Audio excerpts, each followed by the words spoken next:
Всем привет!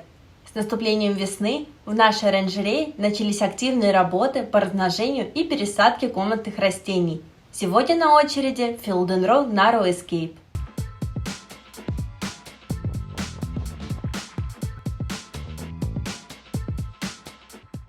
В нашем интернет-магазине представлены различные виды филодендронов. Переходите к нам на сайт по ссылке, которая указана в описании, и выбирайте для себя подходящий экземпляр. Если вы хотите знать, как правильно ухаживать, размножать и пересаживать растения, то подписывайтесь на наш канал. Мы снимаем для вас много полезных видео. Philodendron Narrow – эффектное тропическое растение из семейства ароидных. Имеет вытянутые, тонкие, кудрявые, глянцевые ярко-зеленые листья на длинных черешках. При должном уходе растение в комнатных условиях может достигнуть 1,5 метра в высоту и 80-100 см в ширину. Это лиана, которая имеет как подземные, так и огромные воздушные корни. В естественных условиях они позволяют ей карабкаться по дереву, поглощать воду и питательные вещества из окружающей среды. В домашних условиях можно выращивать это растение на опоре из мха. Philodendron Narrow – декоративно-лиственное растение. Считается, что в комнатных условиях его очень сложно заставить цвести, но в нашей оранжерее этот фил цветет с завидной регулярностью. Поэтому мы считаем, что при правильном уходе Philodendron Narrow Escape будет радовать вас своим красивым и необычным цветением. Он одновременно выпускает несколько цветков в форме кувшинок по 10-15 см.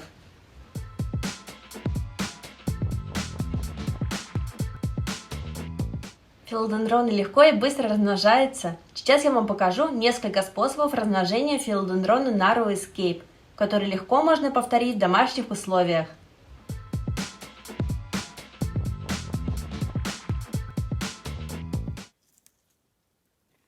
Первый способ размножения филодендрона – воздушными отводками. Необходимо взять влажный мусс сфагнум и обернуть им воздушные корни растения, закрепив все пленкой и проволокой. Этот способ дает почти стопроцентный результат. Укоренить растение воздушными отводками под силу даже малоопытным цветоводам.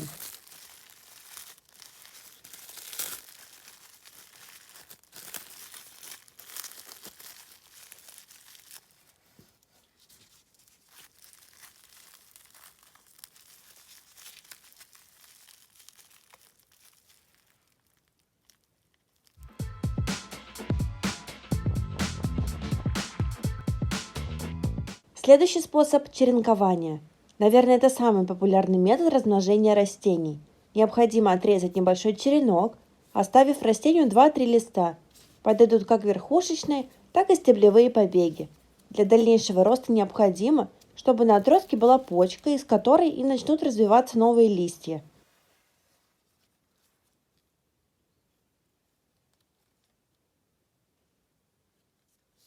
Итак, я продолжу черенковать филодендрон.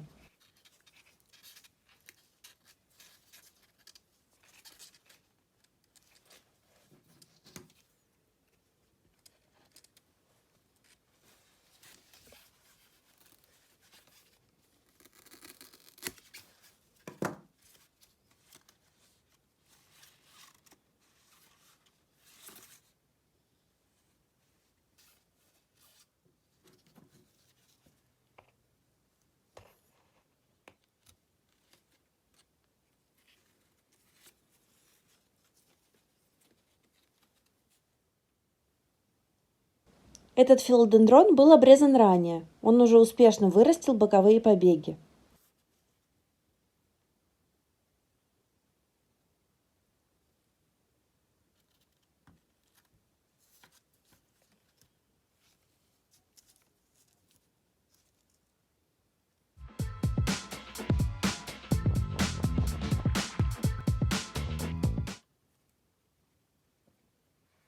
Первый способ укоренения черенков – в воде.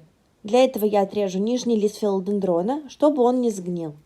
После того, как срез подсохнет, помещаем отросток в стакан так, чтобы воды касалось только нижние междоузлия и воздушные корни. Верхний лист не должен соприкасаться с водой.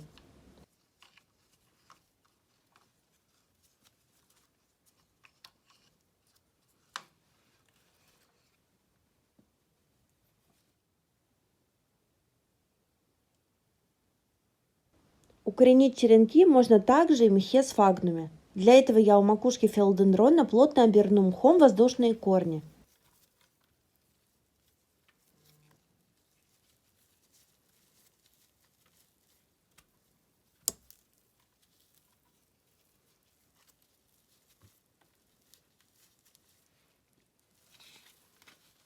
Далее помещаем наше растение в горшок и заполняем пустоты оставшимся мхом.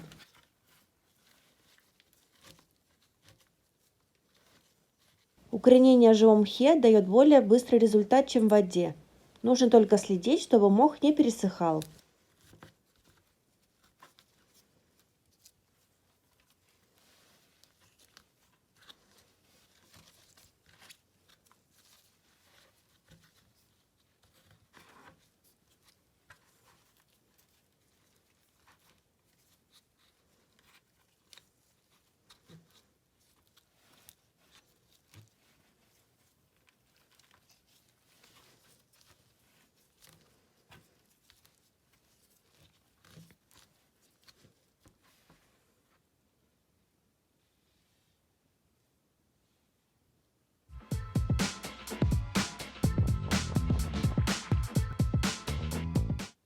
Грунт для филодендрона должен быть рыхлый, легкий, влагой и воздухопроницаемый.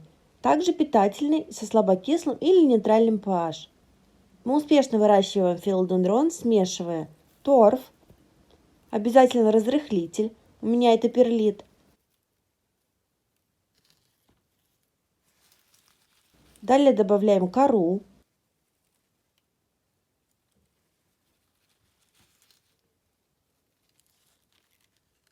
Также в грунт для филодендрона можно добавить измельченный мох сфагнум.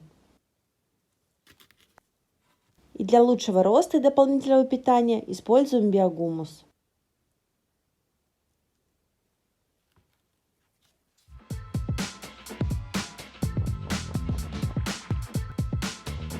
Далее я расскажу о некоторых несложных правилах, которые необходимо соблюдать, чтобы вырастить здоровые и красивые растения.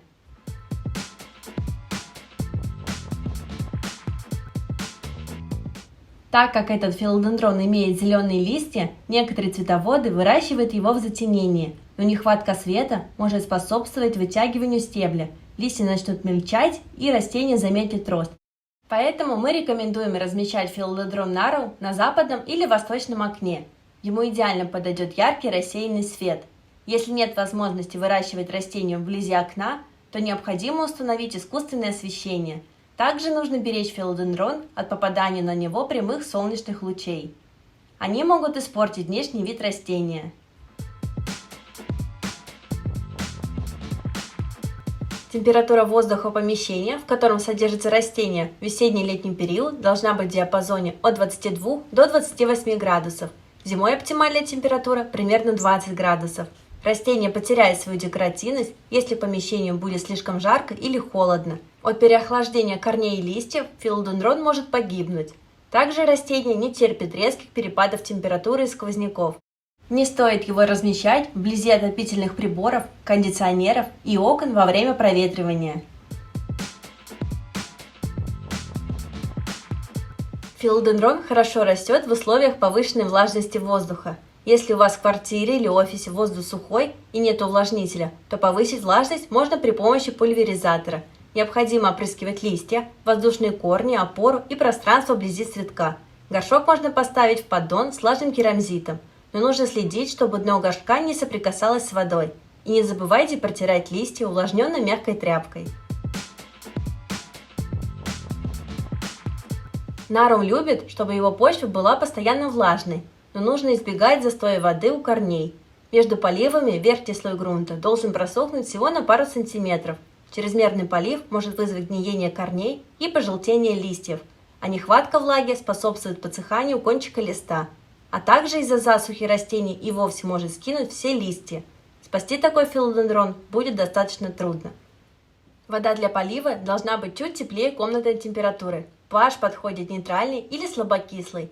Как в комнатных условиях изменить кислотность воды, мы показывали в одном из наших видео. Ссылку я прикреплю.